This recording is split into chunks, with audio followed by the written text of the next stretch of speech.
I'm an accidental professor, so this was not in my plan or idea. I was a drummer and a state level cricketer. So these were the two things that I was hoping for, eventually that it would turn into a career for me. But forcefully I was put into UPSC coaching by my parents. I had to do my MA in public administration. Then eventually the ball set rolling and I got into teaching. It was not my first love. I didn't even like the job, so I used to hate it. But I guess plan B worked better for me. So drumming is still my passion, and I still do my cricket practice every weekend with my buddies. But the space public administration, public policy and social sciences has a lot of scope for women.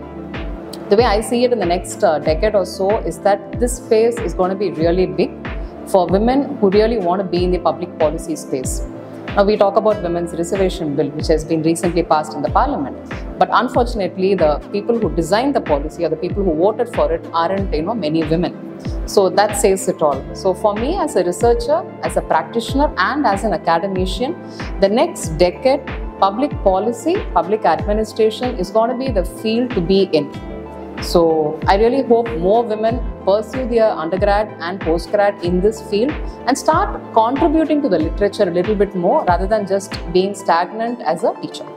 I started off my career in 2006. It's going to be almost into my 19th year now. Bias and prejudice are two words that have really tailed me back.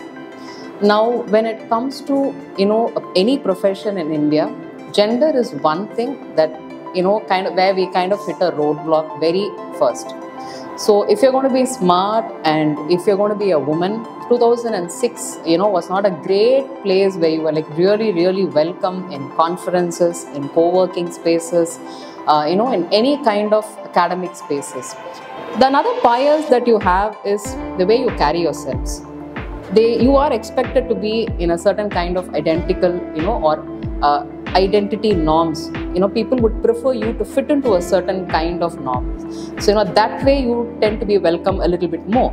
So when you start defying, identity, norms that are preset, that's why you use the word prejudice. Then, people take a step back. So, it kind of helps when you have a mentor or a peer who's gone through, faced biases and come out on the other side successfully and created, identity and a space online and offline. It really helps to, nurture more women to come into this particular field, that is our profession, teaching. Two things for me. First, you need to have focus. You really want to have that calling to achieve or do well for yourself or for anyone else. That focus has to be there in any career, especially in academia. It's not one-dimensional. Standing in front of a classroom in a closed space, talking to the same set of students day in and day out for 3 years or for 2 years or for 4 years is not the norm anymore. Teaching is a one-dimensional job per se. Today it's not a one-dimensional job. I am a professor, that is my day job. I'm a researcher that I pursue throughout. I also work with public policy, organizations, looking ahead of, where my subject should be. You should be open to investing yourself in your field. The word invested is used very often in Western countries when you talk about how far you see yourself in your field. Are you just there for the money? Are you there for a career? Are you there for an identity? Are you there to build, a platform for yourself, for others to follow? So these are the dimensions that you should be aware of when you're getting into the teaching field. So it's not just being part of an institution, just earning a livelihood. Definitely that's the base. That's what we all want, monetization. But beyond that, you can also have long-term goals. So I'm going to nudge more and more women to enter the field. But keep in mind, you'll have to have a good career focus. You'll also have to make a lot of sacrifices. But in the end, the identity that you get and the monetization that you get along with that will go a long way in establishing yourself as a name in any field. Public policy is really close to my heart. I'm an engineer and a marketing management professional by qualification. I ended up public policy even before I knew public policy is a term. And then I realized, okay, this is what public policy is. Right from the day you are born, from the day you leave this place, everything that we do, we think, we are conditioned to decide. Everything that we feel is wrong at our inner core, but it's being normalized. everything has public policy within it. Public policy in itself is an ocean of opportunities, so creating opportunities for women is a no-brainer. Public policy is the only field where I would say it's the first gender-neutral field to have come up in the field of humanities. There's equal opportunities for men and women, or to put it in another way, it has got opportunities for everyone. So I think it's about time we identify our place in the public policy, and I think every woman has a mandate to contribute in whatever way that's possible to the society. And if you have chosen public policy as your area of specialization, you're halfway through. So that's half the battle won, and what you do next matters a lot, not just to you, but to your friends, family, and the whole world. So you're here to make the world a better place. As cliche as it sounds, that's what we're all here to do. Being a woman puts you at a great advantage of giving a different perspective to a policy written by a set of men, and you're already in a disadvantaged zone, so there's nothing for you to lose. That's the truth, and you just have to make the most of it. So education is the best leveler in this country to raise the socio-economic profile of people. To carve a career path in public policy, there are 3 things that you could start doing from now on. The first thing being, spend an hour reading, not your academics, but spend an hour reading anything that is in the current affairs, and you can tie that back to what history has done with that particular topic. So the second easiest way to identify what you really want or what's your calling is to find an internship. That could be virtual or that could be in physical, but try to secure yourself an internship. Forget about the payment or compensation part. Internship is sometimes more important than what you gain in a theoretical environment. The third area is forming communities. You know, it's fun having lunch together, and imagine how fun it would be to do something tangible with your couple of friends or a team of people. So start having clubs, form your own policy chat, or form your own reading club. Read an article together and discuss about what you felt about that piece. So start talking in every way that's possible. Right from your own home, within your friends, appreciate difference of opinions, try to figure out solutions with varied opinions. Start with respecting your own opinion first, and these small communities, your own cheerleaders, definitely it will create a big difference. In terms of inclusivity and diversity and equity, there are a lot of definitional problems that we come across every day. What is equality? Why are we talking about equity now? Why is diversity so important? Has it always been so important? Have we been ignoring it for quite some time? Or is diversity a good thing to do for us? No, it's a mandatory thing to do. Never fall into unconscious biases, availability bias, or choice supported bias. Bias is the biggest threat for a public policy specialist. So there's always been a fancy, desirable trait around women, inclusion, distributed growth, but it's not just jargons. I think we are here to realize some of those visionary statements made by our leaders in the past. So it's quite evident that a policy is as good as how diverse we've got feedback from. So gone are the days where there were 10 people, the privileged people, who wrote policies and who drove the policies for their own good. Now is an opportune time for us to make use of how diverse the field has become. So the more versatility you bring to your policies, the more qualitatively sound the policies will appear. Art, literature, and higher education. I think when these 3 concepts come together, any social justice can be brought to the forefront. Any social injustice can be resolved. So that's my firm belief. And if you educate a girl child, you educate a generation. And if you educate a girl child, you educate a society. If you educate a girl child, you create role models in every household. There are a lot of online courses that will give you the basics of DEI, diversity, equity, diversity and inclusion. I strongly recommend you take up some of those courses. One online course a month about learning the fundamentals of such vast topics will definitely expand your horizons. So yes, I think those 4 things are the cheapest and most effective way to start where you want to place yourself after college. So what drew me to career in media? Largely it's all been about stories. From the time I was a child, I've been reading newspapers.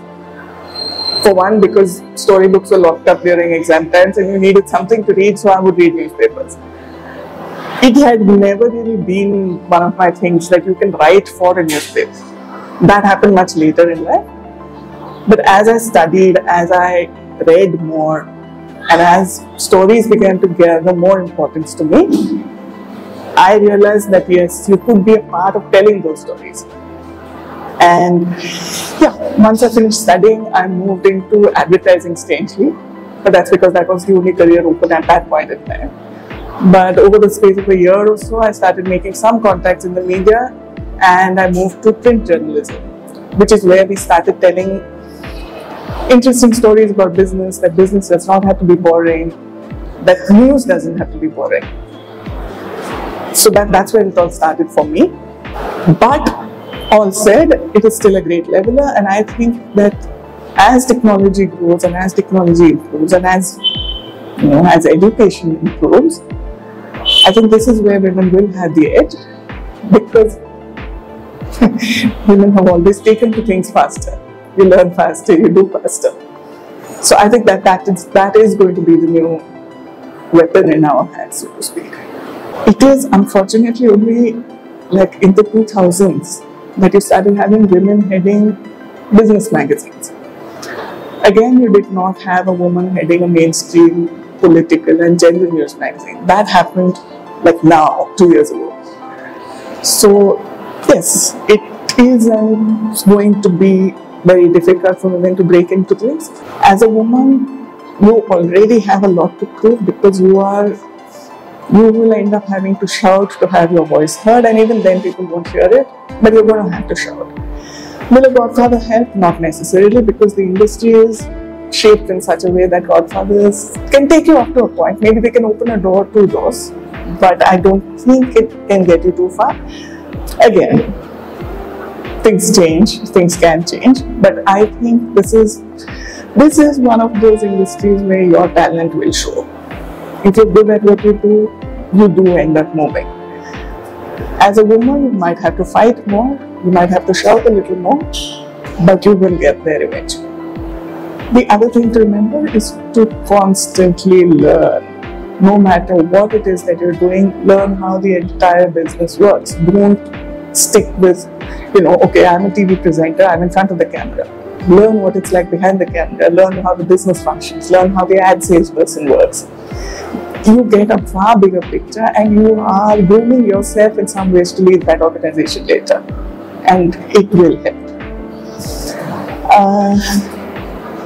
And one more thing, when people get into early jobs, like in the early days, there are only 2 things you should look for. Either the job should be teaching you a lot, or the job should be paying you a lot. In the media, no job is going to pay you. So look for jobs that will teach you. Learn as much as you can while you can. That is the only thing that's going to get you it. In those days, the networking speed was less, and the banking used to happen in the banking counters only. Whatever transactions you want to do, either it could be normal cash withdrawal or anything, the customers has to go to the physical branch and do banking. Whereas, even though fintech was a word which is coined in the early 1900s, fintech actually took off only in the 2000s because of the internet speed. So when I joined the bank in the year 2000, I chose my path of going into internet banking division, where we built internet banking, mobile banking for the bank, and then various e-commerce applications, so that banking is made easier and comfortable for the end user. Why we need innovation in anything? It has to make the user much more comfortable in which they are already working now. So innovation in fintech is far more important, because it improves the efficiency or the effectiveness of the banking services, or it could be fintech services. For example, it could be a small payment when you are buying something in Swiggy or Dunzo also. So till that, innovation should assist in the user effectiveness. Girls or women are very apt for fintech field because we can understand the other people, we can understand others' emotions very well, and we can give the end results in a more appropriate manner. So that's the reason I feel innovation in fintech is very important, and fintech for girls is also very important. Nowadays, in any career path, you need to have technology, the basic concepts of technology. So the first thing is you have to be clear on your finance concept, the basic finance concepts. Then you have to be clear with your basic technology concepts. You need not be a great programmer or anything. In finance as well as technology, you should have the basics right. You should get the basics right. The foundation in these subjects are to be correct. Then you should have problem solving skills and critical thinking skills. See, problem solving skills means you need not have skyrocketing skills. You should have nominal skills. But the most important thing is you should be having the ability to listen to others, listen to the users or listen to the customers. You have to get the feedback from customers, and you should be able to adapt the technology, and you have to change the the business module as per the requirements of the customer. For that, you have to be receptive. I wish that more women should come into fintech, because when you see the statistics, it always says that you have women in fintech of around 40%, 45% like that. But wherever I at least personally go, if I am visiting a fintech festival, or there are so many conferences that happens in the city. So wherever we go for any major exhibitions, conference or seminars related to fintech, I could see only 10% or 15% of the women who are actually participating. So we really don't want women to be in fintech in the basic level alone. It has to come in the leadership level. Women has to participate in fintech in the leadership level. They have to slowly come up, and they should not get stagnated at the basic level. Suppose if I am working as a business analyst or in call center or customer support related to fintech, there itself they should not stagnate. The 40 or 45% role which we see in the real statistics, that has to be seen in the leadership level also. If we have some 100 fintech companies, in the major fintech companies, at least 50 of them should be women-led or women-owned. Like for example, there are many women like me who are fintech entrepreneurs. I have been in the field of fintech for around 27 years, and now I am an entrepreneur. So like that, I wish that many more young girls and young women also should come into entrepreneurship after having their basic skills. Subconsciously, I think somewhere deep down, it's been stuck in my head that, okay, a lawyer asks a lot of questions. So whenever I was asked to do something or not do something, so there always used to be the fact that why, what, when, how, maybe that is a profession that would suit me. So I think that would have been the starting point for me to choose law as maybe as a career path. And then, of course, obviously, like most young lawyers would say, the courtroom dramas that happened in TVs and movies. So I think all of those are few factors which made me navigate towards the path of taking law as a career. And if you ask about challenges as a first-generational lawyer, I think I did have my own challenges in this field. Starting from getting internships to building up contacts as I progressed in my career, I think I did find a bit difficult. But that said, I feel that challenges would be part of any profession that you take. It's your mindset as to how you want to overcome that. So my passion towards law and becoming an advocate, I think that attitude of mine made me cross those hurdles. And I'm here to where I am now. So I think it's the mindset that mattered for me. And challenges, I think it's there in part of every profession. Work-life balance, earlier, it was not given much of importance, but now everybody, or at least most of the organizations and most of the younger people are thinking about having a work-life balance. I think for me, mental well-being, physical well-being, emotional well-being, everything should be balanced to have a better professional and a personal life. So I work from maybe say 9 to 8 in the evening, but after that it's completely me time. I don't think about work. I ensure that I have time for myself. I do what I want to do, even if it's for an hour or so, or 2 hours or 3 hours, whatever it is. It's imbibed in me that would give me a better perspective. It helps me to be recharged for tomorrow. So in the end, like I said in my previous question also, it's the mindset.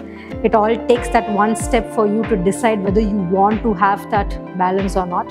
Initially, it can be slightly tough in your initial career, but as you progress, if you're able to take that call that after work it's going to be for myself, for my family, then I think you'll be able to get that balance within a few years of our professional life.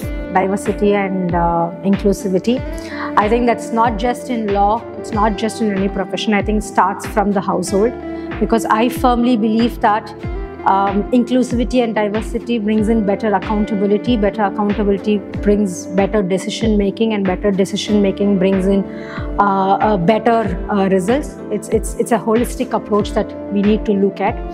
So it's something that I would emphasize on, not in my career itself, not in my profession itself, but every walk of life. I would want to have that diversity and inclusivity added as part of our day-to-day activities. For the younger women coming into the profession, I would say believe in yourself. Take up challenges with a positive attitude. It's going to be tough, but hang on, you will get there eventually. Most important thing I would say is to get a mentor. Find a mentor in the initial stages of a career, because a mentor would definitely do great things, would be able to mend your career, would be able to guide you. So finding a right mentor at the starting stages of a career would be definitely helpful for having a better professional life.